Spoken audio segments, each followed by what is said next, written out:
आप सभी भाई बहनों का आध्यात्मिक ज्ञानात्मक चैनल की ब्रह्म मुहूर्त ज्ञान उपदेश कक्षा में एक बार फिर स्वागत है। आज की चर्चा का विषय है मनुष्य की समझ कहाँ तक। देखिए, शब्द बहुत ही सरल हैं, लेकिन इन सभी स्थितियों को आज हम देखिए प्रकृति के 3 गुणों की स्थितियों से, यानी कि रजोगुण, तमोगुण और सतोगुण, जिस पर प्राय हमारी प्रतिदिन ही चर्चा प्रत्यक्ष अप्रत्यक्ष रूप से होती है। क्योंकि इन 3 गुणों के ज्ञान विज्ञान को जब तक मनुष्य समझ नहीं पाता, तब तक मनुष्य के जो अपने 3 शरीर हैं, स्थूल शरीर, सूक्ष्म शरीर, कारण शरीर, देखिए मनुष्य का जीवन अधिकांश समय स्थूल शरीर के भोगों में ही बीतता है। और आजकल तो वर्तमान समय देखिए कल युग की स्थितियां हैं। आपके हमारे जीवन में ये 24/7 विषय भोगों की जो स्थितियां नाचती हैं, जो मनुष्य को सत्संग करने नहीं देती। देखिए, ये जो हमने 3 स्थितियां रजोगुण, तमोगुण और सतोगुण की लिखी है, देखिए रजोगुण का अभिप्राय संसारी स्थितियों से है। जब आप नहा धोकर नाश्ता करके घर से बाहर निकलते हैं कमाने के लिए, चाहे दुकानदारी हो, चाहे नौकरी व्यवसाय हो, यानी कि ये सभी स्थितियां आपको हमें भगाती हैं, भाग दौड़ करवाती हैं। और ऐसे कितने ही मनुष्य हैं जो देखिए शाम तक भी रजोगुण में नहीं, वो रात तक भी अपना रजोगुण जगाए रखते हैं। देखिए, रजोगुण का अभिप्राय संसारी स्थितियों से है। हालांकि शास्त्रों में तो देखिए स्त्री पुरुष के आपसी आकर्षण को भी रजोगुण से जोड़ा गया है, लेकिन रजोगुण का जो मुख्य अभिप्राय कर्म करने से है, क्रिया से है, भाग दौड़ से है। ये संसारी जितनी भी स्थिति है, और आप दिन में तो देखते ही हो हर आदमी भाग रहा है। अब भागने का मतलब क्या है? कोई परमात्मा को प्राप्ति करने के लिए भाग नहीं रहा, केवल संसार को पाने के लिए, संसार को पकड़ने के लिए, संसार को इकट्ठा करने के लिए। देखिए, ये बहुत ही सरल शब्दों में ये सभी स्थितियां आपको मैं ज्ञान पूर्वक जब तक समझ नहीं आएगी, तो फिर शास्त्रों की जो सैद्धांतिक बातें हैं, जो बार बार हम देखिए प्रकृति के तमोगुण, रजोगुण और सतोगुण की चर्चाएं करते रहते हैं, परमात्मा की प्रेरणा से, गुरुओं के आशीर्वाद से पिछले लगभग 5.5 पौने 6 वर्षों से हम जो प्रतिदिन सुबह शाम जो वीडियो प्रसारित करते आए हैं, इन सभी वीडियो में ही हम प्रकृति के 3 गुणों की भरपूर चर्चाएं करते हैं, जिसको स्वयं गीता में भगवान श्री कृष्ण जी ने गुणतम ज्ञान कहा है। और मैं तो इसको बार बार रहस्यमय स्थितियों से भी जोड़ देता हूँ, क्योंकि ये गुणों की स्थितियां इतनी सूक्ष्म है, इतनी सूक्ष्म है कि मनुष्य मरते दम तक इस माया के खेल को समझ नहीं पाता। देखिए, माया को हो, प्रकृति को हो, त्रिगुणात्मक स्थितियां को हो, किन्हीं भी शब्दों से देखिए बात को समझना है। देखिए, माया तो जड़ है, ये जड़ स्थितियों में ही आप और हम उलझे रहते हैं। जबकि मनुष्य जोनी कर्म जोनी है, साधना जोनी का एक अवसर है। देखिए, कुल जोनियां 84 लाख प्रकार की हैं। 84 लाख प्रकार की जोनियों में ये जो नीचे की 80 लाख प्रकार की जोनियां हैं, ये तामसी जोनियां हैं। ये तमोगुण बढ़ने के फलस्वरूप इन जोनियों में एक कष्टमय स्थितियां कहो, सजा कहो, दंड कहो। जैसे देखिए, शहरों में जेल बनी होती है ना, ठीक ये जेल की ही स्थितियां नीचे की जोनियां आप समझ सकते हो। एक नारकीय जोनियां भी समझ सकते हो, एक नरक की स्थितियां भी आप समझ सकते हो। देखिए, समझ का मतलब ही यह है कि इसको आपने ज्ञान पूर्वक इन स्थितियों पर थोड़ा गौर करना है। देखिए, कुल जोनियां 84 लाख, और उसमें 80 लाख प्रकार की जोनियों का इतना बड़ा अनुपात का एक संकेत आपको हमें समझना होगा। यानी कि मनुष्य अपने मिले हुए जीवन में अधिक पाप कर्म कर जाता है। और पाप कर्म देखिए कोई भी मनुष्य बिना वजह के नहीं करता, इसके पीछे आपके हमारी भूखों की आसक्ति होती है। अब देखिए, हम बार बार एक सरल उदाहरण देते रहते हैं, लाल बत्ती पे रुको। अब मनुष्य उस लाल बत्ती पे क्यों नहीं रुकता, दूसरों की हरी बत्ती क्यों खाता है? क्योंकि उससे सब्र नहीं है। उससे 2 मिनट का वो एक रुकने की स्थिति में उसको कष्ट लगता है, पीड़ा लगती है। देखिए सात्विक विषय तो आराम से उस स्थिति में प्रसन्न चित होकर रुक जाता है, अपना कर्तव्य समझता है। देखिए कर्तव्य को ही धर्म से जोड़ा जाता है और धर्म का अभिप्राय सतोगुण की स्थिति से है। इन छोटी छोटी स्थितियों से भी यदि आपको हमें ज्ञान नहीं मिलता तो निश्चित रूप से आपका हमारा जो जीवन है वो राजसी या तामसी स्थितियों में ही झूलता रहता है। देखिए इन सभी स्पष्ट सरल संदेशों को आपको भी ज्ञान पूर्वक समझना चाहिए। इसलिए तो देखिए आज हमने 3 नए शब्द बहुत ही सरल तरीके से रजोगुण के साथ हमने देखिए क्या लिखा है, खरीदने में, और तमोगुण के साथ क्या लिखा है, भुगतने में। जबकि सतोगुण के साथ तो हमने देखी कितनी ही सरल स्थिति लिखी है, मुफ्त में। देखिए मुफ्त और फ्री एक ही बात है। अभी पिछले लगभग 6-8 महीनों में हमने शायद 2-3 वीडियो तो फ्री के ऊपर ही इसलिए प्रसारित की थी क्योंकि संसार में विशेष रूप से भारत में राजनीतिक दलों द्वारा विशेष प्रकार के ये फ्री की रेवड़ियां बांटने की जो एक परंपरा सी चलती जा रही है और मनुष्य उस परंपरा में कहो उस प्रलोभन में फंसता जा रहा है, जिसके कारण वो अपने बुद्धि के स्तर पर सही गलत की पहचान का निर्णय ले नहीं पाता। देखिए हम बार बार समझाते हैं इस संसार में कुछ भी किसी को भी मुफ्त में नहीं मिलता, और यदि मुफ्त में मिलता है तो वो सभी को ही मिलता है। एक बार हमने वीडियो बनाई थी कि माता पिता द्वारा हम सभी बच्चों को मुफ्त में कुछ चीजें मिलती हैं, गुरुओं द्वारा सभी शिष्यों को कुछ चीजें मुफ्त में मिलती हैं, और परमात्मा द्वारा प्रकृति द्वारा कुछ चीजें आपको में मुफ्त में ही मिलती हैं। अब परमात्मा जो आपको आनंद देते हैं उसके कोई पैसे नहीं लेते। ठीक है, शब्दों की स्थितियों को तोलो, उनके वजन को पहचाना, किन शब्दों को किस अर्थों से समझाया गया है, उनके पीछे के भावार्थ क्या है। यदि आप और हम उनको समझते नहीं तो इसका अभिप्राय क्या है, आपकी हमारी जो एक सात्विक स्थिति अभी मजबूत नहीं है।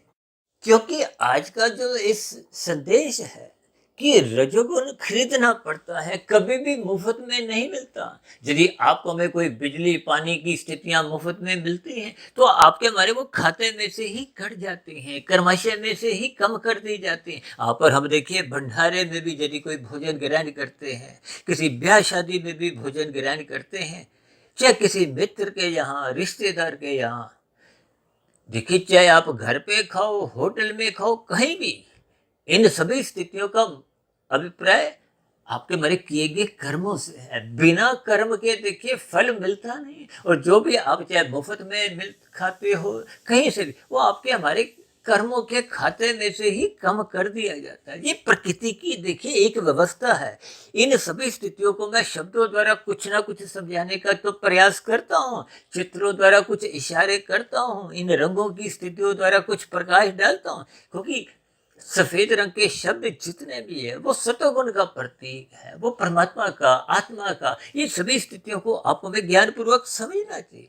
और यदि इन ज्ञानमय स्थितियों को आप और मनुष्य जो नहीं पाकर समझते नहीं तो इसका अभिप्राय क्या है कि आपके हमारी जो एक समझ है, समझ का अभिप्राय देखिए बुद्धि से है।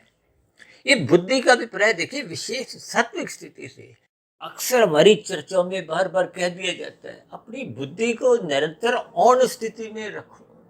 देखिए जब आप इन मुफ्त की रेवड़ियों को खाने की ही आपकी रुचि है तो इसका मतलब आपकी बुद्धि का बल्ब फ्यूज हो चुका है, जब वो ऑफ की स्थिति में है, वो बंद है। देखिए इन सभी सरल स्थितियों को आपको में ज्ञान पूर्वक समझना होगा। देखिए जब हमने लिखा ना रजोगुण का अभिप्राय क्या है, ये खरीदने की स्थितियां हैं। जब जब आपको रजोगुण कहीं से भी मिलेगा, सारी पदार्थ मिलेंगे, चाहे भंडारे की स्थितियां हों, चाहे किसी भी प्रकार की देखिए ब्याह शादी की स्थितियां हों, ये कभी भी देखिए मुफ्त में नहीं मिलती। इसलिए हमने देखिए रजोगुण के आगे एक शब्द क्या लिखा है, खरीदने में। खरीदने का मतलब क्या है, देखिए आप माल में घूमते हो, विभिन्न प्रकार के देखिए दुकानदारों के पास जाते हो, आपको कोई वस्तु पसंद आ जाती है, किसी भी प्रकार का आप कोई भोग का सुख सुविधा का साधन खरीदते हो तो आपको उसकी कीमत चुकानी पड़ती है।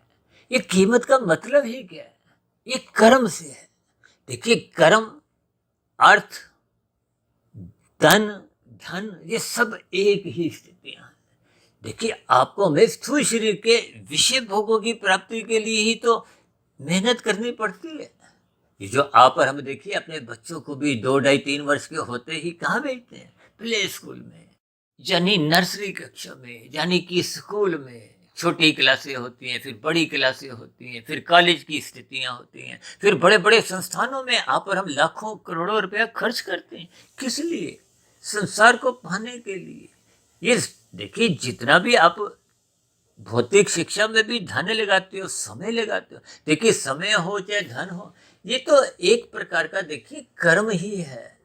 देखिए, धन कहो, समय कहो, समय भी किसी धन से कम नहीं है। क्यों? क्योंकि आपका हमारा मिला हुआ जीवन, देखिए, सीमित सांसें लेके आया है। आपकी हमारी एक सीमित आयु है, जो कि माता के गर्भ में ही निर्धारित हो जाती है। माता के गर्भ में प्रवेश करते ही जाति, आयु, भोग, भोग में देखिए सुख दुख की स्थितियां, जिनके कर्म आप और हम अच्छे बुरे पहले के कर चुके हैं।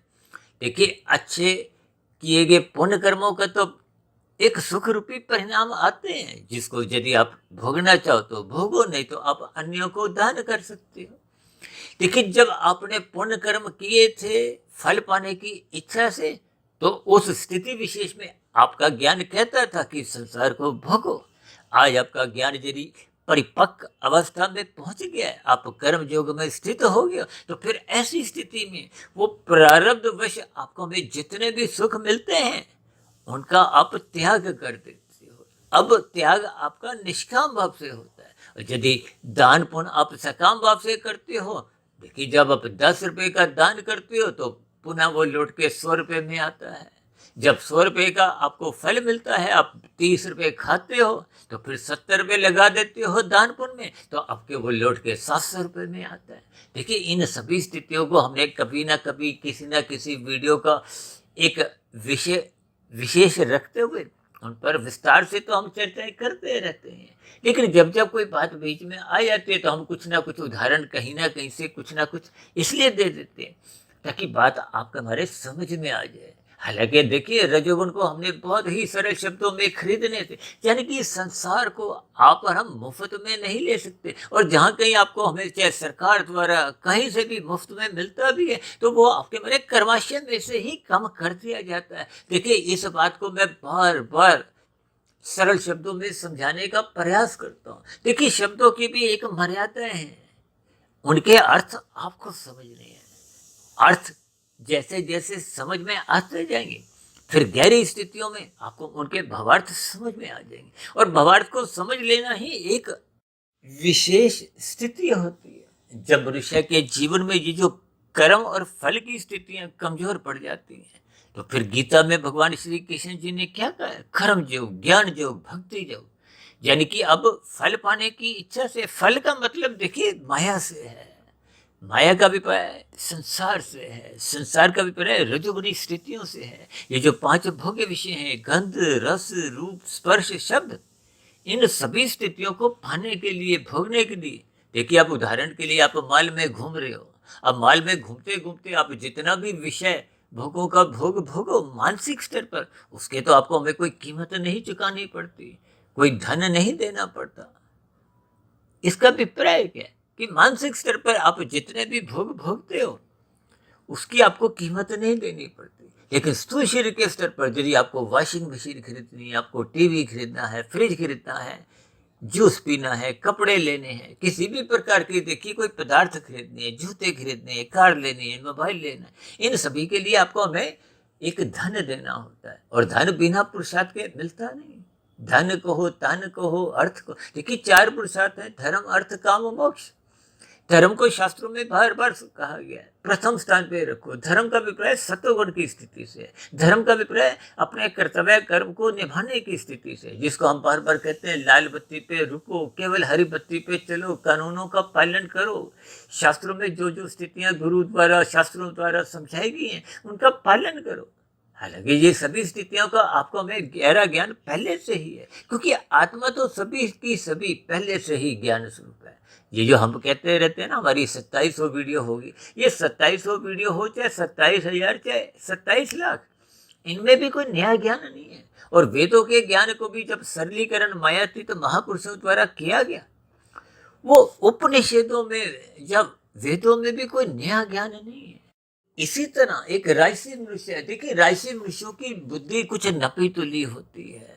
हालांकि देखिए सात्विक मनुष्यों के बारे में भी भगवान श्री कृष्ण जी ने कहा है कि उनको भी कर्मफल सिद्धांत की बारीकियों का विशेष ज्ञान नहीं होता, क्योंकि यहाँ तक है कि अच्छे अच्छे बुद्धिमान मनुष्य भी कर्मफल सिद्धांत की बारीकियों को समझ नहीं पाते। तो इसका अभिप्राय क्या है कि सात्विक मनुष्य ही जब कर्मफल सिद्धांत की स्थितियों को पूर्ण रूप से समझ नहीं पाता, तो फिर राजसी मनुष्य तो बहुत निचली स्थिति है। राजसी मनुष्यों को तो ज्ञान ही धुंधला होता है, जैसे धुंध में आपको मैं अधिक दूरी का नजर नहीं आता। जो कर्म आप आज कर रहे हो, उस कर्म का भविष्य में क्या परिणाम आएगा। देखिए फल आने में कभी कभी तो हफ्ता लगता है, कभी महीना, साल, पूरे जीवन में भी उनका फल नहीं आता, क्योंकि कुछ फल देखिए मनुष्य जीवन जोनि में भोग पाना संभव ही नहीं है। इन सभी स्थितियों को देखिए हम क्रमबद्ध तरीके से कुछ ना कुछ प्रकाश डालते हैं, क्योंकि नीचे की जो 80 लाख प्रकार की कष्टमय जोनियां हैं, भले ही परमात्मा ने दयावश उन सभी जोनियों को अचेत रखे, क्योंकि आप और हम देखिए साधारण स्तर पर कुछ दुख भोग सकते हैं। आपको में एक समय 2 समय का भोजन नहीं मिलता तो आप सहन कर सकते हो, लेकिन 10 दिन का भोजन नहीं मिले तो आप और हम सहन कर नहीं सकते। लेकिन नीचे की जोनियों में देखिए किसी को 2 दिन, किसी को 4 दिन, हफ्ता हफ्ता, 10-10 दिन भोजन नहीं मिलता, तो अभी प्रकृति की व्यवस्था में वो अपना जीवन जीते हैं। देखिए कभी कभी आप घर से बाहर निकलते हो ना, तो आपके हाथ में कोई बैग होगा, कोई ऐसा कुछ टिफिन सा होगा, तो रास्ते में कोई कुत्ता नजर आता है, कोई गाय नजर आ रही है, तो वो कुछ ऐसी आशा रखते हैं, उम्मीद बांधते हैं कि शायद आपके पैकेट में, आपके टिफिन में उनका कोई नाश्ते का बंदोबस्त है, दोपहर के खाने का कोई बंदोबस्त है, उनके खाने के लिए आप कुछ ऐसी पदार्थ लाए हो। लेकिन जब आप थोड़ा आगे बढ़ जाते हो, वो भी इस स्थिति को कोई बुरा नहीं मानते हुए एक साधारण स्थितियों में अपना जीवन जीते हैं। इसका अभिप्राय है परमात्मा ने उनकी बुद्धि को विकसित नहीं रखा। देखिए नीचे की 20 लाख तरह की तो वनस्पति जोनी है, जो कि चल फिर भी नहीं सकती। इसलिए तो प्रकृति की व्यवस्था में आपका हमारा जो आहार है, भोजन है, वो वनस्पति है। आपके हमारे घरों में देखिए जितनी भी सब्जियां आती हैं वो सब जोनियां हैं, जितने भी फल आपके घरों में आते हैं वो सब जोनियां हैं, जितने मिर्च मसाले आपके घरों में पड़े हैं वो सब वनस्पति का ही तो सूखा हुआ रूप है। जितने प्रकार की दालें हैं, दाल चावल, ये सब स्थितियां देखिए वनस्पति का ही सूखा हुआ रूप है। परमात्मा ने शास्त्रों में समझाया है कि ये आपका बड़ा भोजन है। ये जो मनुष्य देखिए अंडा मांस खाते हैं, पक्षियों की, पशुओं की हत्या करते हैं, भले ही खाने वाला प्रत्यक्ष रूप से नहीं उनको मारता, लेकिन खाने वाले को ही उसका अधिक दोष लगता है, बनाने वाले को भी लगता है, वितरण करने वाले को भी लगता है, और मारने वाले को तो लगता ही है। देखिए इन सभी स्थितियों के आपको हमें अर्थ भावार्थ समझने हैं। इन सभी स्थितियों को देखिए मैं इसलिए गहरे तल पे समझा रहा हूँ, क्योंकि तमोगुण के आगे हमने शब्द क्या लिखा है, काले रंग से तमोगुण लिखा है। यानी कि रजोगुण की खरीदने की जो राशि स्थितियां हैं, ये एक संसारी स्थितियां हैं, और ये जो तमोगुण की भुगतने की जो स्थितियां हैं, ये एक दंड है, ये एक प्रकृति का विधान है। तमोगुण का अभिप्राय देखिए नींद से भी लिया जाता है, पदार्थों से भी लिया जाता है, कानून का उल्लंघन करने से भी लिया जाता है, शास्त्र विरुद्ध जब आप पाप कर्म कर जाते हो। देखिए जब आप अंडा मांस खा रहे हो तो वो पाप श्रेणी में आता है। भले ही एक भौतिक व्यवस्था में सरकार द्वारा कोई ऐसे कायदे कानून नियम बने नहीं, तो भले ही आपका कोई अपराध तो नहीं बनता, लेकिन पाप अवश्य ही बनता है, क्योंकि शास्त्र मना करते हैं। देखिए गीता में भी स्पष्ट शब्दों में इन सभी स्थितियों पर प्रकाश भगवान श्री कृष्ण जी ने डाला है। अन्यथा देखिए भारत जैसे आध्यात्मिक देश में तो भागवत पुराण की कितनी ही चर्चाएं होती हैं। ये जो उपनिषदों का जो सरलीकरण विभिन्न प्रकार के पुराणों में किया गया, उनमें देखिए भागवत पुराण की साप्ताहिक जग भारत जैसे देश में तो एक ही दिन में सैकड़ों शहरों में चल रही होती है। और इनका तो आजकल देखिए टीवी के माध्यम से सीधा प्रसारण भी होता है। अब तो विदेशों में भी ये कथाएं होती हैं। ये कथाएं होना एक अच्छी बात है, लेकिन इन सभी स्थितियों को यदि आप केवल ऊपर ऊपर से कानों तक ही सीमित रखते हो, मन के स्तर पर, बुद्धि के स्तर पर उनसे जुड़ते नहीं हो, देखिए जब तक श्रद्धापूर्वक सत्संग नहीं होता तब तक ज्ञान में स्थितियां भीतर में प्रवेश नहीं करती। हम तो बार बार यहाँ तक कहते हैं कि श्रद्धापूर्वक सत्संग करना मात्र 1% की ही सफलता है। उसको समय के रहते हुए मन बुद्धि के स्तर पर चिंतन करो, और ये चिंतन देखिए ब्रह्म मुहूर्त में करना होता है, क्योंकि वो सतोगुण की शुद्धतम स्थिति है। लेकिन जब बाहरी परिस्थितियां अनुकूल हों तो भीतर की आंतरिक स्थितियां उससे एक मिलान करते हुए उन स्थितियों को आसानी से पछा पाती है। और सतोगुण का मतलब क्या है? ज्ञान में स्थिति। अब सतोगुण के आगे हमने क्या चीज रखी है? मुफ्त में। देखिए सतोगुण का ज्ञान, अब किसी भी सत्संग में आप जाओ, कोई इसकी कोई टिकट नहीं लगती, कोई आपको कोई पैसे नहीं देने होते। देखिए इनके अर्थ समझिए। आप ब्रह्म मुहूर्त में उठो तो आपको कोई सरकार को टैक्स नहीं देना होता।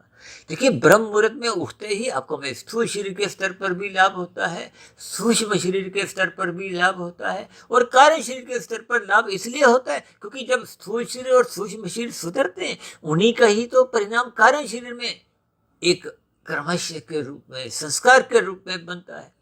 देखिए जब आप और हम पाप कर्म करते हैं, कानून का उल्लंघन करते हैं, देखिए कानून का उल्लंघन करने का अभिप्राय क्या है कि यहाँ के न्यायालय में आपको पुलिस द्वारा पकड़कर सजा दे दी जाती है, और यदि यहाँ की सजा से आप और हम बच भी जाते हैं। अक्सर देखिए कुछ ना कुछ एक न्यायालय की कुछ अपूर्णताएं हैं। देखिए पुलिस भी कोई सर्वव्यापी सत्ता नहीं है, न्यायाधीश भी कोई सर्वव्यापी सत्ता नहीं है। वो आपकी हमारी मानसिक स्थितियों को जानते नहीं, तो फिर वो तो गुहाओं के आधार पर कानून में जैसी जैसी स्थितियां समझाएगी उसके आधार पर निर्णय दे देते, और अक्सर देखिए मनुष्य बच भी जाते हैं। इसमें देखिए कोई न्यायालय की कोई अपमानना नहीं है, मनुष्य की कुछ ऐसी स्थितियां हैं। देखिए इन सभी स्थितियों को ज्ञानपूर्वक समझना चाहिए। लेकिन परमात्मा की व्यवस्था में जितने अंश में आप और हम यहाँ उस किए गए अपराध का फल भोग लेते हैं, दंड भोग लेते हैं। अब उदाहरण के लिए देखिए किसी ने कोई 10-12 हत्याएं की हैं, अब यहाँ की अदालत में तो ज्यादा से ज्यादा उसको एक बार फांसी ही मिल सकती है। अब फांसी मिलने के बाद तो देखिए उसकी स्थितियां समाप्त, यानी कि उसको पुनः कोई दोबारा फांसी तो अब मिल नहीं सकती। लेकिन परमात्मा की व्यवस्था में प्रकृति के कर्मफल सिद्धांत के अंतर्गत यदि किसी ने 12 हत्याएं की हैं तो उसको 12 बार देखिए फांसी मिलेगी। देखिए इन सभी स्थितियों का अभिप्राय क्या है? कर्म पहले हो गया, फल बाद में आना है, और ये एक सिद्धांत है, ये प्रकृति की एक मोहर है। इसका कहीं भी किंतु परंतु खंडन होने का मतलब ही नहीं। तभी तो हम देखिए पाप कर्मों को एक गैर जमानती वारंट से जोड़कर इस पर विशेष आगाह करते हैं, चेतावनी देते हैं, ताकि मनुष्य पाप कर्मों से बचे। इसलिए तो गुरु बार बार कहते हैं सत्संग करो, ज्ञान में स्थितियों में रहो। ये जो सत्वगुण, रजोगुण और तमोगुण की स्थिति है, इनको पहचानो। इसलिए तो हमने देखी तमोगुण के आगे भुगतने में, यानी कि ये भुगतना ही पड़ता है, कोई छूट नहीं है, कोई डिस्काउंट नहीं। और मैं तो यहाँ तक कहता हूँ यदि किसी मनुष्य ने 300 पाप किए हैं और 200 पुण्य कर्म किए हैं, तो 200 पुण्य कर्म उन्हें 300 पापों से कम करके 100 का शुद्ध पाप रूपी परिणाम आपको नहीं, 300 का 300 दुख रूपी परिणाम आपको में भुगतने पड़ते हैं, और इनसे आप और हम बच नहीं सकते, भोगने ही पड़ते हैं। देखिए जो 200 सुख हैं उनका आप त्याग कर सकते हो, अपने मित्रों को, पत्नी को, बच्चों को कहीं भी आप बांट सकते हो। यदि बांटना सकाम भाव से है तो फिर फल मिलते हैं, और यदि निष्काम भाव से बांटते हो तो फिर वो कर्मयोग की स्थितियां हैं। लेकिन दुखों को आप और हम बांट नहीं सकते, वो तो भोगना ही पड़ता है। इसलिए हमने देखिए तमोगुण को काले रंग से दर्शाते हुए भुगतने में ये काले रंग से दर्शाया है। यानी कि इसमें कोई किंतु परंतु की स्थितियां नहीं है। देखिए, परमात्मा न्यायकारी, परमात्मा किसी का भी पक्षपात नहीं लेते, लेकिन परमात्मा परम दयालु हैं, इसलिए उन्होंने नीचे की जोनियों के सभी जीवों को कर्म से अचेत रखा है। लेकिन आपको मुझे तो सचेत इसलिए रखा है कि आप कर्म जोनी में हो, साधना जोनी का अवसर लेके आए हो।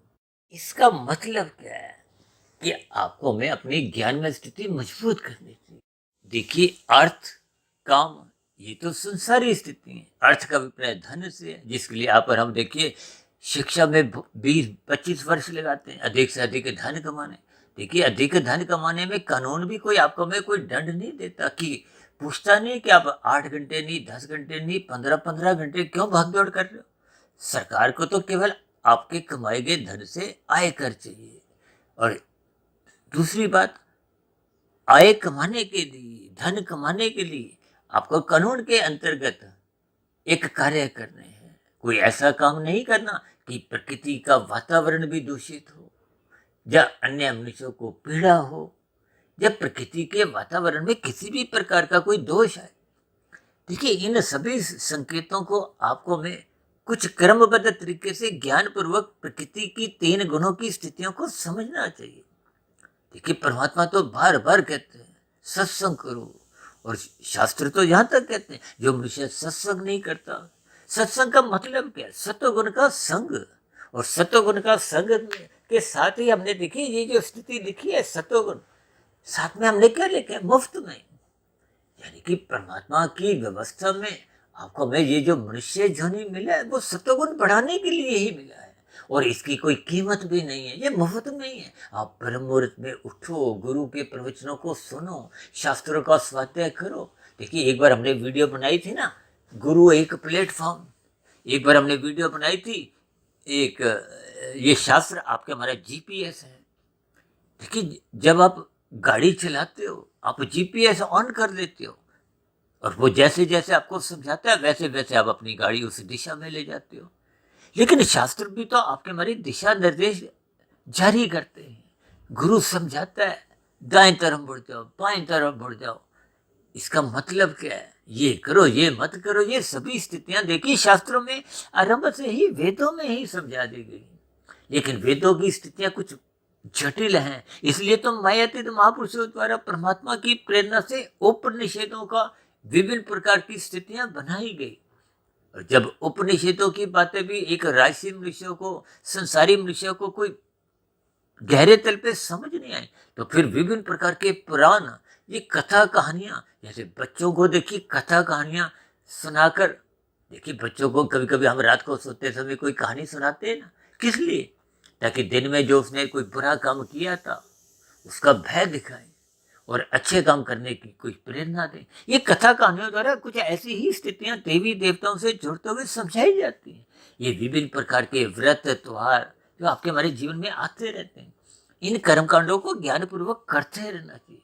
देखिए, कुछ दिन पहले हमने श्राद्ध पक्ष में एक श्राद्ध के ऊपर वीडियो रखी थी, जिसको श्रद्धा से और ऋण से ज्ञानपूर्वक समझाया था। देखिए, परमात्मा की प्रेरणा से, गुरुओं के आशीर्वाद से, ब्रह्म मुहूर्त समय विशेष में, देखिए हम इस ब्रह्म मुहूर्त समय विशेष में केवल ब्रह्म मुहूर्त उपदेश ज्ञान कक्षा की वीडियो ही रिकॉर्डिंग में नहीं लेते। ये शाम की संध्या बेला ज्ञान कक्षा की भी जितनी वीडियो प्रसारित होती है उनको भी रिकॉर्डिंग का जो एक समय है वो सुबह ब्रह्म मुहूर्त समय विशेष में ही करते हैं। इसलिए तो हम बार बार कहते हैं ब्रह्म मुहूर्त समय विशेष से भी पहले उठ जाओ। वो सतोगुण की एक सात्विक स्थितियां हैं, वो मुफ्त की स्थितियों का हमें लाभ उठाना चाहिए। अब मुफ्त की स्थितियां यदि आप और हम उस ज्ञानमय स्थितियों में अपने आप को स्थित नहीं करते जिसके लिए आपको हमें मनुष्य जोनि मिले। देखिए, परमात्मा की प्रेरणा से, गुरुओं के आशीर्वाद से लगभग पिछले 27-28 वर्षों से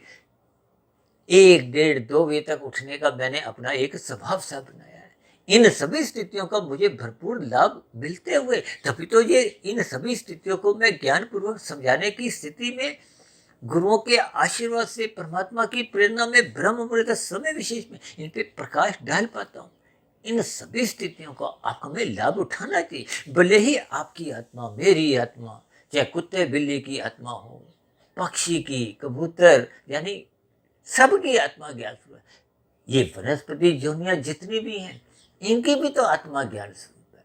देखिए 20 लाख तरह की वनस्पति योनियां हैं, 9 लाख तरह की समुद्र में रहने वाली जोनियां हैं, 11 लाख तरह के कीड़े मकोड़े हैं, 10 लाख तरह के पक्षी और 30 लाख तरह के पशु। देखिए ये कुल आंकड़ा 80 लाख प्रकार की जोनियों में जितने भी जीव हैं, उनकी आत्मा भी आपकी हमारी आत्मा के समान ही ज्ञान स्वरूप है।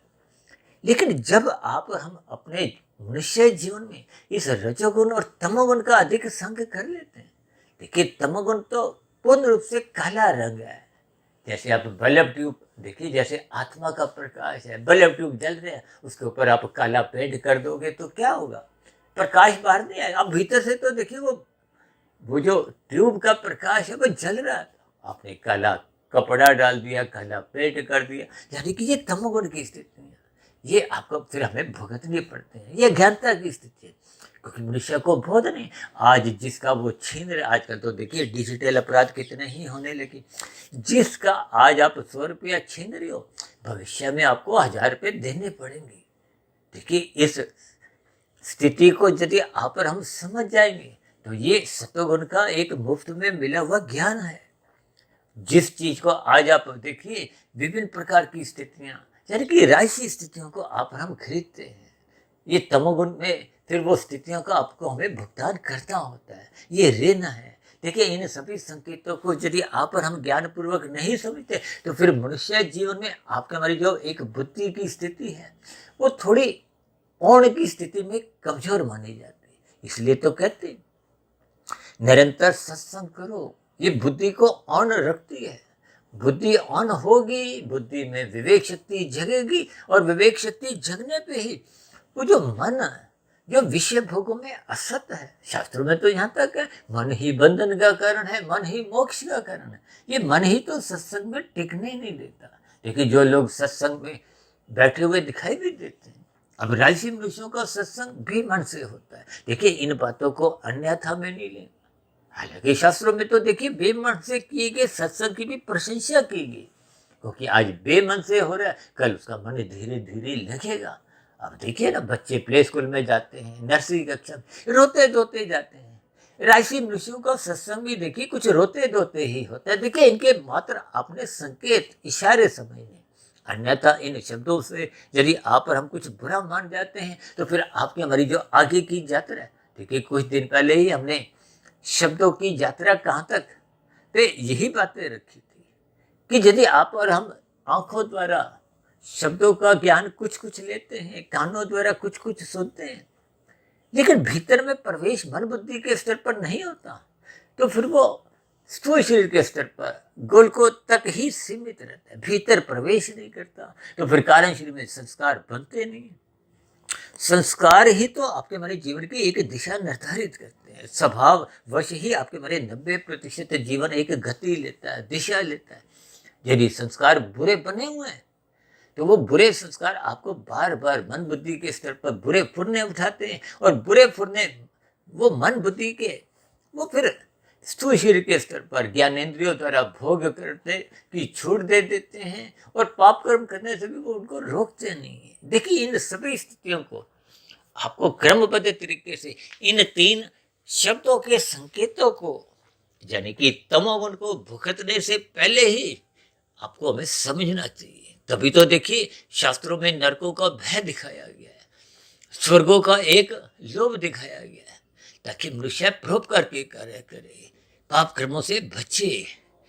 देखिए जो मनुष्य सत्संग नहीं करता उसके जीवन में ही ये अर्थ और काम नाचते हैं। इसलिए हम बार बार कहते हैं धर्म की 4 दीवारी, यानी कि सतोगुण सत्संग की स्थिति इतनी मजबूत रखो। देखिए जब धर्म की 4 दीवारी मजबूत होगी तो फिर ये अर्थ और काम उस ऊंची दीवार को लांघ नहीं पाते, तोड़ नहीं पाते, तो फिर आपका हमारा जीवन कुछ मर्यादित ही बना रहता है। कम से कम मनुष्य पाप कर्मों से तो बचा रहता है।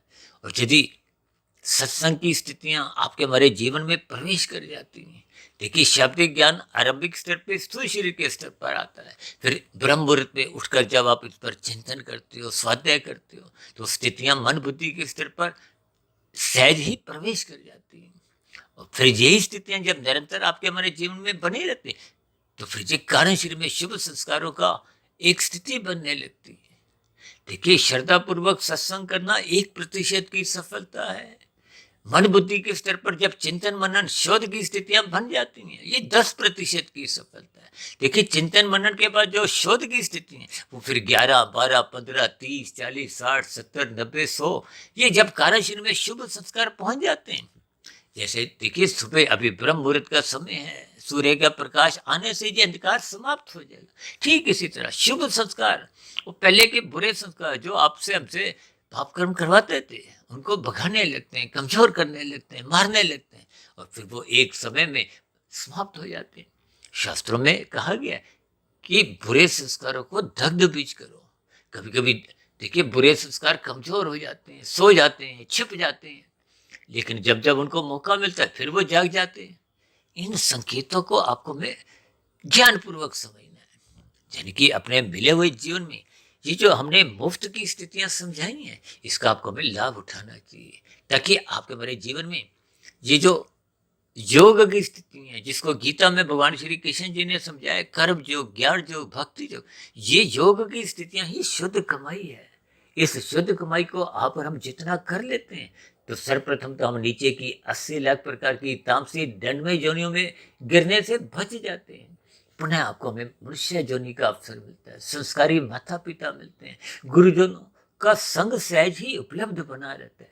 तो ये सभी स्थितियां निरंतर बने रहने से आपके हमारी जो मोक्ष की स्थिति है, मायातीत की स्थिति है, वो निरंतर आगे बढ़ती जाती है। और जब स्थूल शरीर के रहते रहते किसी जन्म में कारण शरीर पूर्ण रूप से शुद्ध हो जाता है, तो फिर वो मायातीत की स्थिति है। मायातीत की स्थिति का अभिप्राय जब कारण शरीर समाप्त हो जाता है, अज्ञानता की स्थितियां समाप्त हो जाती हैं, तो फिर स्थूल शरीर तो देखिए बिना प्रयासों के सबके ही मरते आए हैं। तो फिर ऐसी स्थिति में वो 84 लाख प्रकार की योनियों का जो एक बंधन है वो समाप्त हो जाता है। अब मायातीत होने का मतलब क्या है कि अब आत्मा परमात्मा के आध्यात्मिक लोक में आध्यात्मिक शरीर की प्राप्ति कर एक लंबे काल के लिए आनंदमय जीवन बिताती है। देखिए, इन सभी स्थितियों को आपको मैं ज्ञानपूर्वक समझते हुए ये सतोगुण का जो हमने मुफ्त में स्थिति लिखी है, इसको अधिक से अधिक संग करना चाहिए। तो ऐसी सभी शुभ स्थितियां आपके हमारे जीवन में भी बने, ताकि आपका हमारा मिला हुआ जीवन सफल हो, सार्थक हो। इन्हीं शुभकामनाओं के साथ चर्चा विशेष का भी यही विश्राम देते हैं। शाम को फिर मिलते हैं संध्या बेला ज्ञान कक्षा में। तब तक आप अपने आध्यात्मिक मित्र सुधीर भाटिया फकीर को इजाजत दें। फिर भी वीडियो संबंधित कोई बात आपको समझ नहीं आई हो, आपके मन में कोई प्रश्न उठ रहे हो, या मेरी कही गई बातें आपको कुछ आधी अधूरी तर्क संगत सही नहीं लगी हो, तो आपके एक प्रश्नों के साथ साथ आपके सुझावों का भी स्वागत है। और यदि मेरी कही गई बातों पर आपको कोई आपत्ति हो, शिकायत हो, तो आपके प्रश्नों के साथ साथ सुझावों के साथ साथ शिकायतों का भी नीचे दिए गए कमेंट्स बॉक्स पर सदा ही स्वागत है। अब चर्चा विशेष को यहीं विराम देते हैं। आप सभी भाई बहनों का इस चर्चा विशेष को ध्यानपूर्वक, धैर्यपूर्वक और गंभीरतापूर्वक सुनने के लिए बहुत बहुत धन्यवाद।